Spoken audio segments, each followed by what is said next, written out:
tous, on se retrouve pour une nouvelle case du calendrier d'Avent et aujourd'hui nous allons parler du soleil en cancer de Ariana Grande. Comme d'habitude, j'ai ici le thème astral d'Ariana Grande que je vais vous afficher quelque part en bas. Pour ceux qui auraient loupé l'épisode d'hier, j'y ai déjà évoqué ce que c'est que le soleil en cancer et comment le vivre de manière harmonieuse. Donc si ce n'est pas déjà fait, n'hésitez pas à aller checker la vidéo pour ne pas être perdu. On avait vu hier que l'archétype du cancer, c'était la mère, c'était l'ange gardien de par son côté protecteur, c'était aussi le ou la sensible de par sa sensibilité et son intuition naturelle, mais c'est aussi l'imaginatif puisque le cancer est un signe d'eau. En termes de véracité, on a une bonne note sur son heure de naissance, donc on peut considérer que les éléments qui sont affichés sont les bons.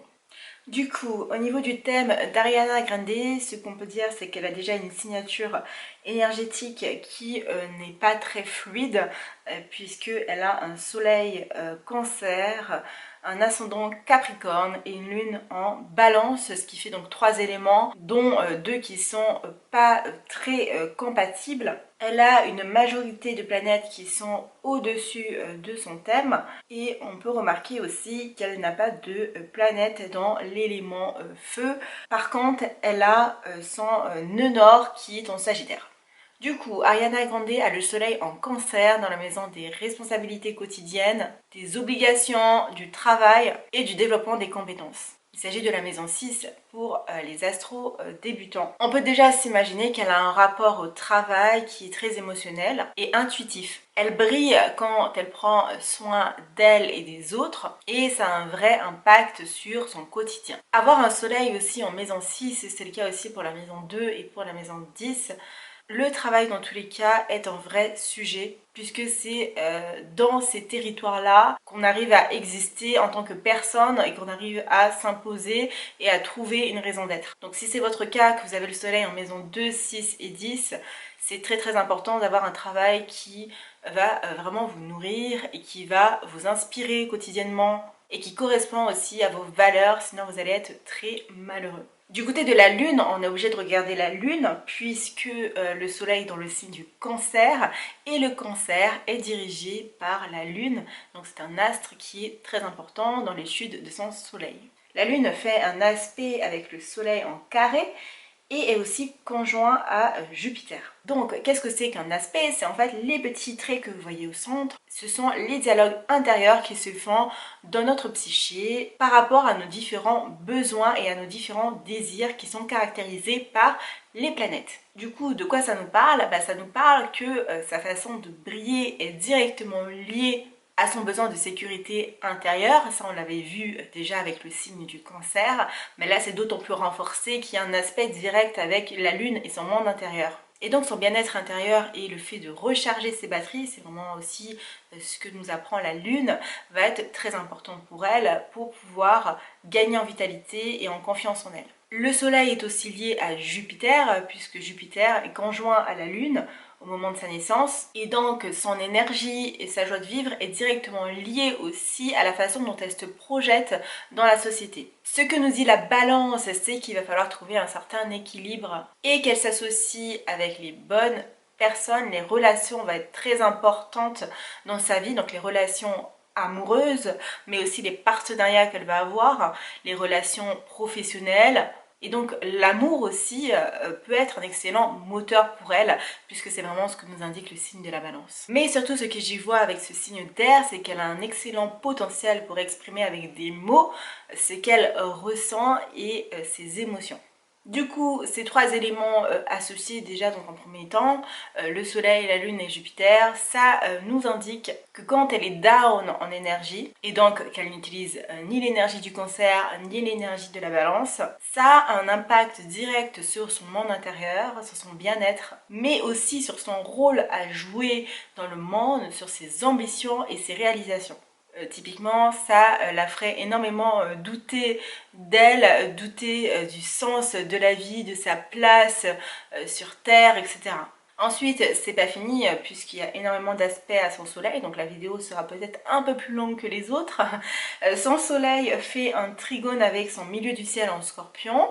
Le milieu du ciel en Scorpion, c'est notre manière de transformer la vie des gens. Et donc, du coup, à travers sa carrière, hein, puisque le milieu du ciel, c'est vraiment notre réputation, c'est le moment où on est en mode I made it, genre j'ai réussi. Et donc, du coup, c'est à travers sa carrière qu'elle doit gagner en puissance. Son intuition est un atout.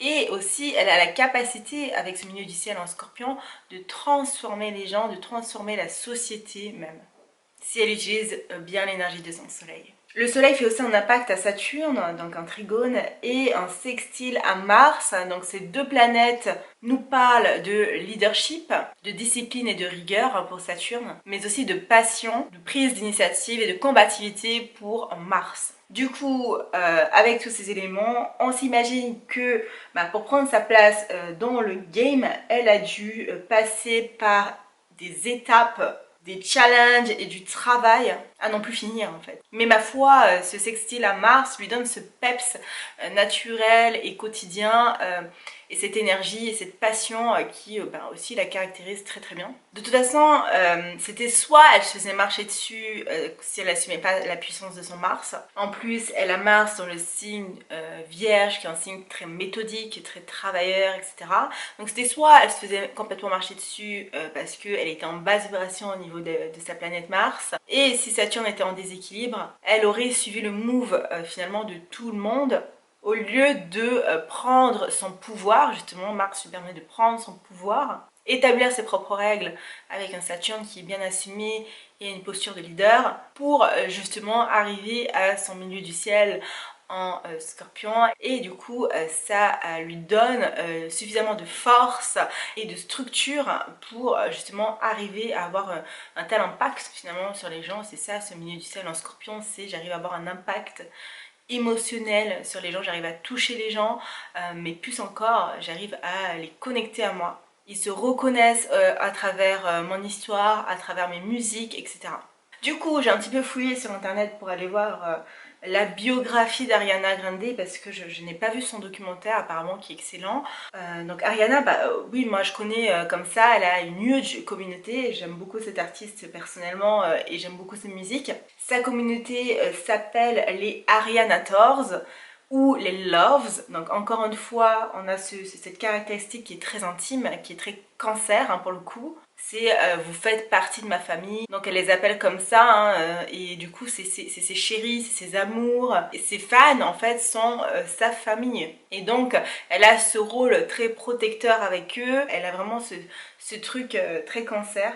Du coup, suite à l'attentat qui a eu lieu à Manchester, qui a causé la mort de plusieurs personnes, elle a renommé sa tournée. Elle n'a pas abandonné justement, malgré son état apparemment de santé qui était très atteint. C'est normal, en même temps c'est très traumatisant ce qui s'est passé.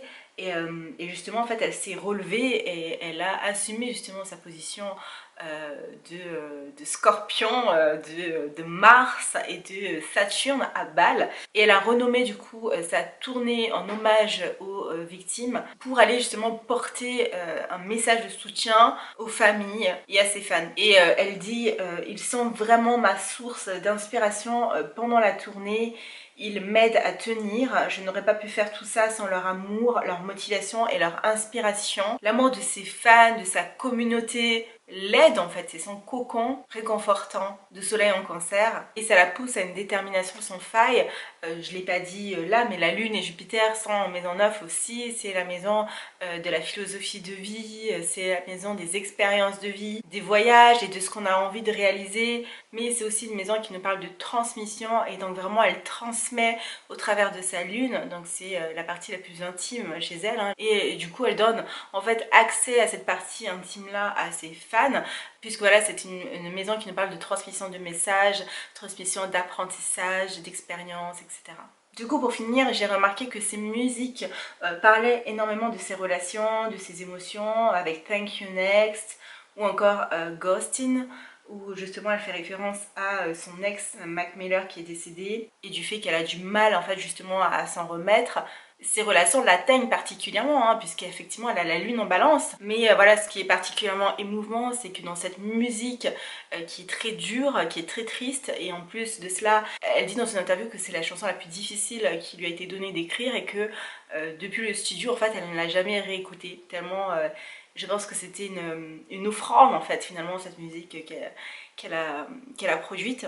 Dans cette musique, elle parle justement, comme je disais, de son ex et des nuits qu'elle passe à pleurer, alors qu'elle est en relation avec Pete Davidson à l'époque. Donc ces musiques parlent des relations, mais aussi de sa philosophie de vie. On est encore dans la maison neuve, on est encore dans justement Jupiter aussi qui nous parle de ça, cette lune qui est conjointe à Jupiter, qui nous parle aussi de sa façon de voir les choses, son côté féministe, qu'elle clame haut et fort, donc God is a woman, et aussi son engagement dans la communauté LGBT. Enfin tout ça c'est des choses qui lui tiennent à cœur pour le coup, puisqu'on a vraiment la lune conjointe à Jupiter et qui justement l'aide à briller le plus possible, être la plus à l'aise dans sa vie.